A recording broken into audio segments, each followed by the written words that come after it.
ओडिया रे रु केमती लिखा जाए रु माने आम जमी लिखा रुषि से रुटा केमती कौन लिखा जाए कीबोर्ड रे को बटन को प्रेस कले रु लिखी हम से विषय आज वीडियो में आपको कहीदे मत बहुत सब्सक्राइबर फोन करती व्हाट्सएप रे मेसेज करती जे पचारती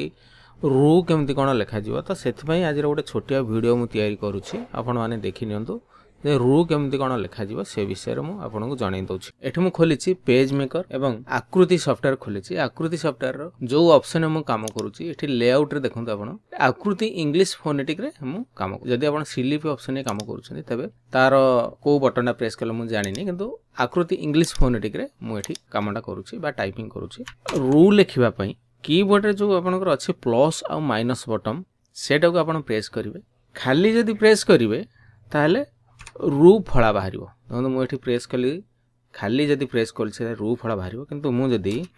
शिफ्ट प्रेस करी प्लस बटन यूज करुँची ताले रु लिखी तापरे आमे शिफ्ट प्रेस करी एच प्रेस करवा तापरे आई प्रेस करवा रुषि तो यही प्रोसेस आप रु लिखिपारे।